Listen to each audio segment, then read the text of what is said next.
This video is going to take you through some NCLEX prioritization questions. So, management of care, meaning a safe and effective care environment, is one of the highest weighted categories on the NCLEX. And you'll see different questions in this category. Prioritization questions, meaning what patient do you go see first? Delegation, meaning do you know your scope of practice and do you know the scope of practice of the professionals around you, especially the LPNs or the healthcare aides, also known as continuing care aides. Do you know what nurse should get which patient? So you would get a list of patients and their clinical situation. And the question might ask you who's an appropriate patient for the new graduate versus the experienced nurse. And clinical decision making is part of prioritization too.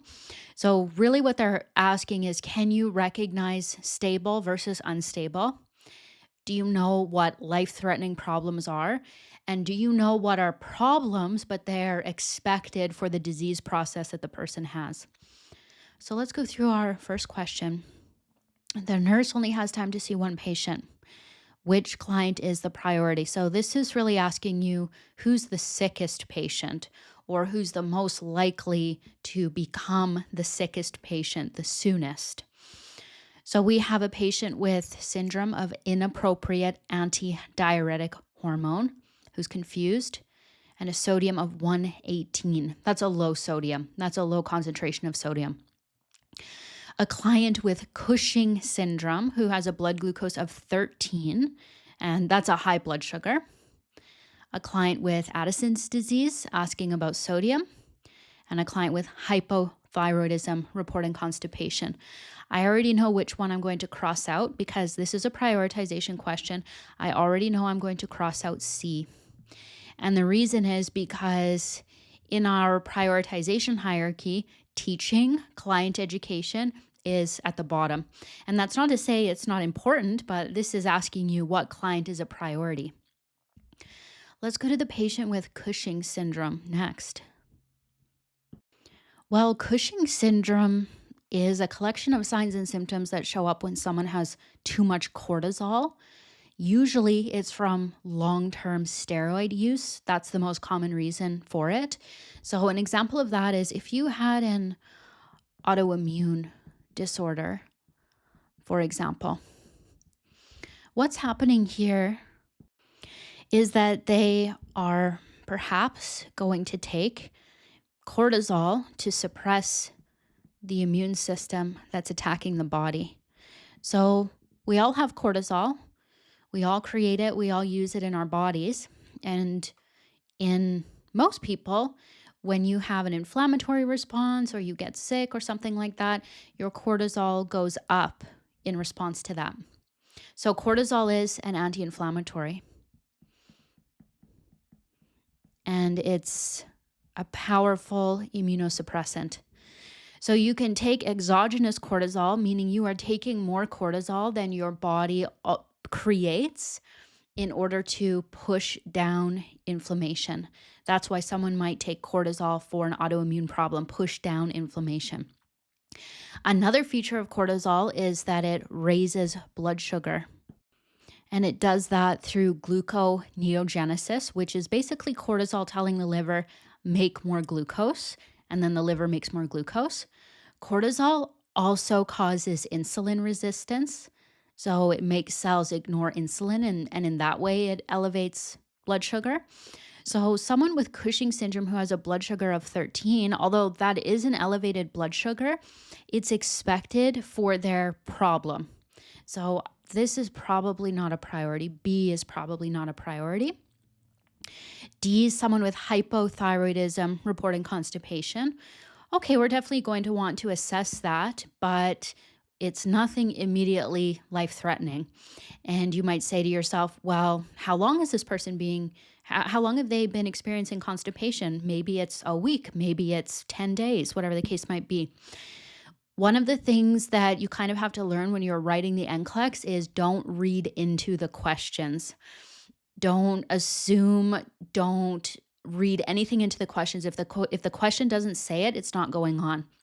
So this part of the question does not say it's been a week. It doesn't say it's been 10 days. It doesn't say it's been 1 day. We just know someone with hypothyroidism has constipation, and that's an expected feature of hypothyroidism. So B, C, and D, I cross those out by process of elimination, and that leaves us with A. So another reason why this is the correct answer, besides the process of elimination, is that this is pretty severe hyponatremia. The sodium is too low. And we have neurological signs and symptoms. Okay, neurological signs and symptoms are definitely going to be a priority. So that's why A is the correct answer. Here's another question about who you should see first, who you should assess first. So you're the RN, and we have a UAP. Different regions are going to call these professionals by different titles. In these case studies, it stands for unlicensed assistive personnel, also known as a healthcare aide, also known as a continuing care aide, also known as a nursing assistant. So that's the person that we're working with. So they've come to us and given us a little bit of a report, and who should we assess first? So we have Mr. C. He has unstable angina and he needs teaching for a cardiac catheterization. Well, I'm going to cross this one out because remember our rule about teaching. It's the bottom of the priority list, so I don't think we need to assess him first.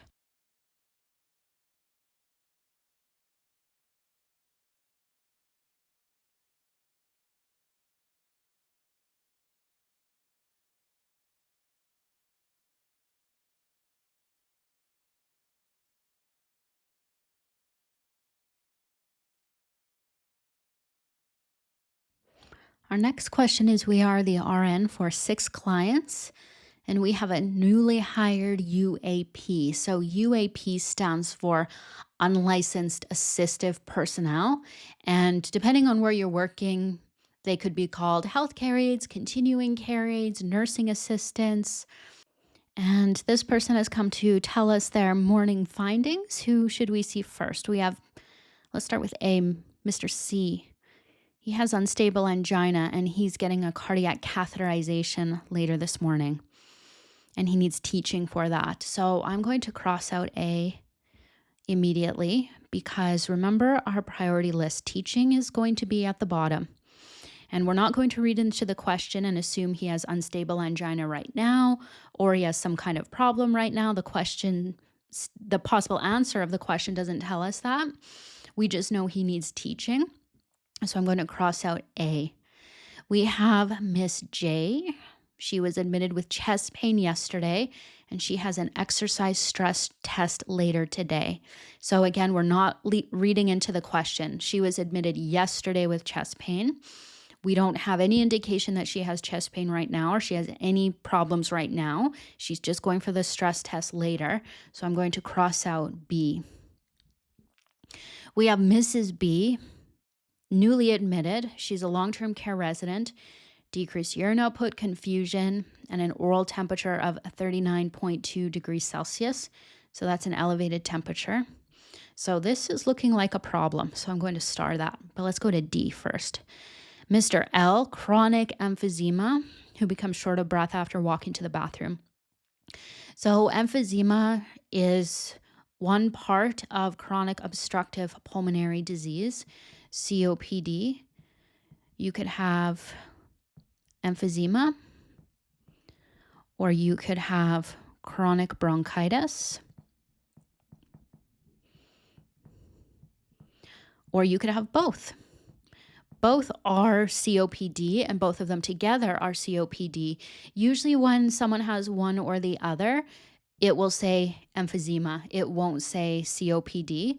But if someone has both, then the chart or the doctor will say they have COPD.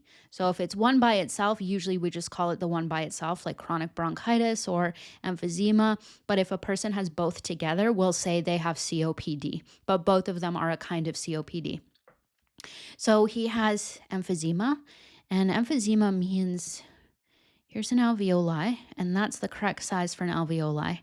Emphysema means the alveoli get big And when alveoli are big, they don't work quite as well to do gas exchange or to release the gases like CO2 when you exhale. You could get CO2 trapping with chronic emphysema. So this person has a lung pathophysiology and they get short of breath after walking to the bathroom. Well, that's an expected outcome for someone with COPD. So expected outcomes, I would say that's not our top priority. I would say our top priority is someone with decreased urine output.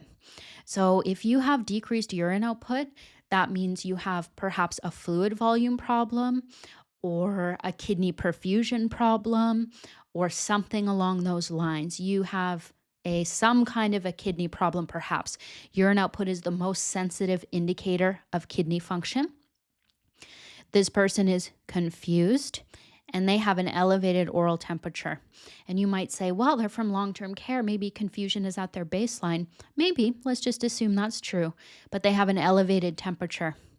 So they have a diminished urine output and an elevated temperature.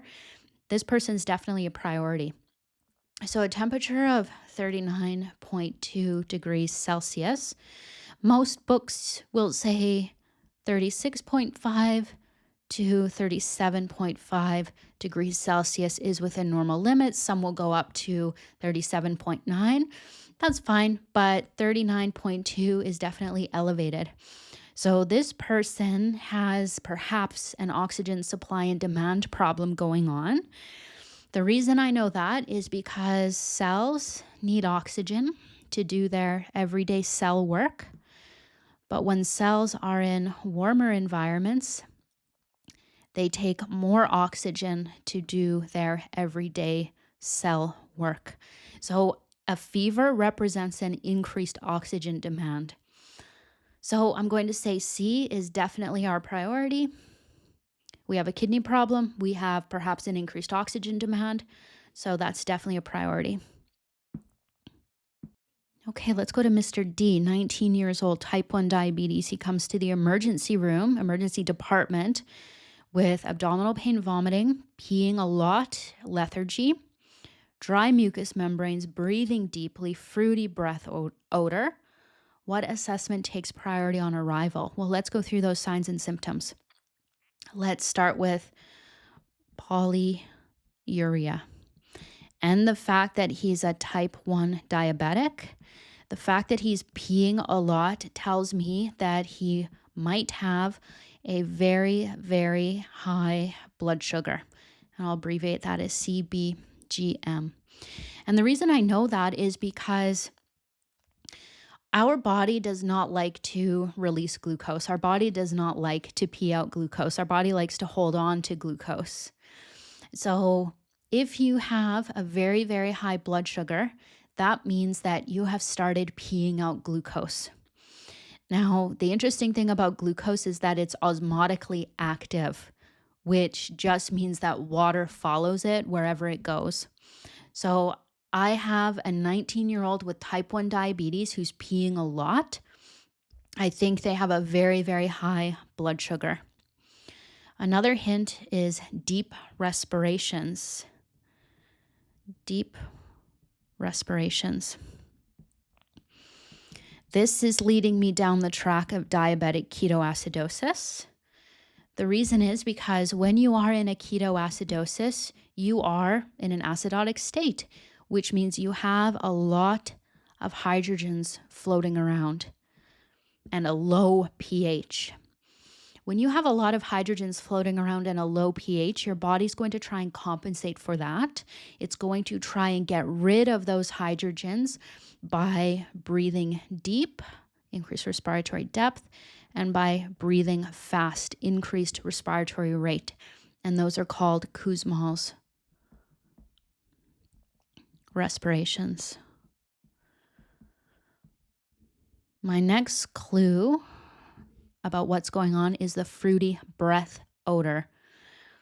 This is my other hint that this person is in ketoacidosis. Ketones, when you are using ketones for energy, your breath can smell very fruity, almost alcohol-like. He also has abdominal pain, vomiting, lethargy. Those are all diabetic ketoacidosis. And the dry mucous membranes are telling me that he's getting behind on fluids, increased volume. So we have a patient that's in a metabolic disturbance, and I know that because of the Kussmaul's and perhaps the ketones, and the breath is the hint to that. We have a patient with extremely high blood sugar and perhaps a volume problem. So this is a really sick patient, and I'm guessing this patient is in DKA. So this question is asking you, what do you do first when you see a patient like this? Asking him the last time he saw his endocrinologist, determining onset, insulin, current mental status, asking why he did not come to the hospital sooner, or obtaining a detailed diet history. So this question, even if you had no idea that this person had diabetic ketoacidosis and you didn't know what those signs and symptoms meant, you could still answer this question correctly, because this question is not asking you, can you recognize DKA? This question is asking you, do you know the nursing process? And there's only one of these answers that really assesses the patient, and that's B. Onset of symptoms, asking about that. Last insulin dose, current mental status, those are all assessments and parts of different assessments. So when you see a question like this and it's giving you a clinical case, although I was able to figure out this is probably DKA, the NCLEX is not testing your diagnostic skills, because nurses don't diagnose, doctors diagnose. It's asking you, do you know the nursing process? And the first step of the nursing process is always assessment.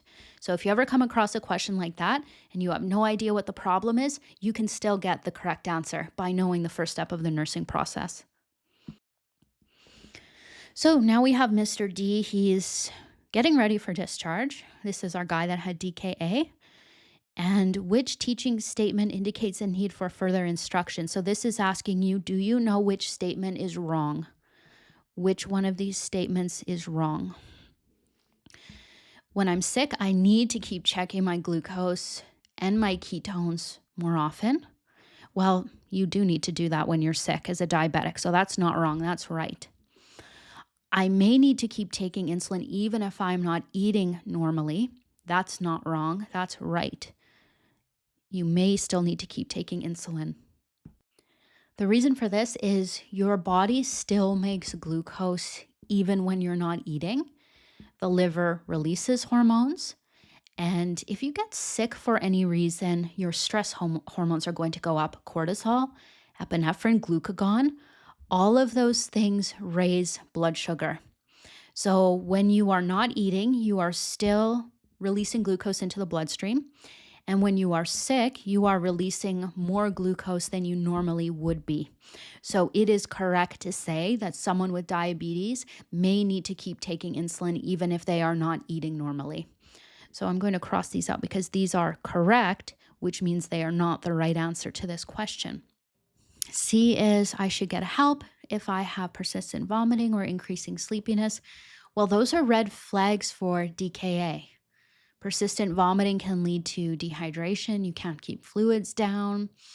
Increasing sleepiness, that is possibly a worsening acidosis. So a decreased level of consciousness. We don't like that. So that is the correct statement to make, which means that is not the correct answer to this question. That leaves us with D. I can stop drinking fluids when I start vomiting so I do not make things worse. That would indicate the need for further teaching, because if you're vomiting, you are already losing fluids. And if you are in a DKA, you are going to experience some osmotic diuresis, the polyuria, the glucose pulling fluid out, and then you pee it out and you lose the fluid. So if you stop fluid, the dehydration worsens, the blood glucose gets more concentrated, you can't get rid of the ketones, and so your DKA risk just goes really, really, really high. So D is the correct answer. We don't want people to stop drinking fluids. Which client should the nurse assess first? Someone with dementia, who is pacing and crying out. Well, that is a problem. We definitely don't want someone with dementia doing that. We want to make sure that they're not in pain or anything like that. But doesn't seem to be an ABC priority. And when you're looking at who you should assess first, always keep in mind ABC, airway, breathing, circulation priority. So I'm going to say that one no. A client with Parkinson's who needs the next carbidopa levodopa dose. So levodopa is a precursor to dopamine. And carbidopa is something that we give with levodopa, and it's combined in the same pill because it basically protects levodopa from being broken down. And then we get more into the central nervous system. So that's why you'll see them combined in the same pill. And it's important to make sure we always give this at the correct time because you can get end of dose symptoms with this medication, meaning your symptoms start showing up before the next dose. So this is often dosed 4 times a day. So 8, 12, 16, 22. So if we're late with the 12 o'clock dose and we give it at 13, for example, this person is going to start getting symptoms, Parkinson's disease symptoms, and it actually could kind of ruin their whole afternoon because then they need to get caught up. So I'm going to put a star there because that is a problem. We have a patient with heart failure whose oxygen saturation is 84% on room air. So this requires you to note some normal values. Normal values of SpO2, 95 to 100%. So I'm going to put a star there because that's a problem. A client with chronic constipation who has not had a bowel movement in 2 days. Well, they have chronic constipation and it's only been 2 days. So I'd say that is an expected outcome and it's not yet a huge problem. So I don't think D is the answer. So we're between B and C. Well, only one of these is a breathing issue, and that's C. So C is the correct answer.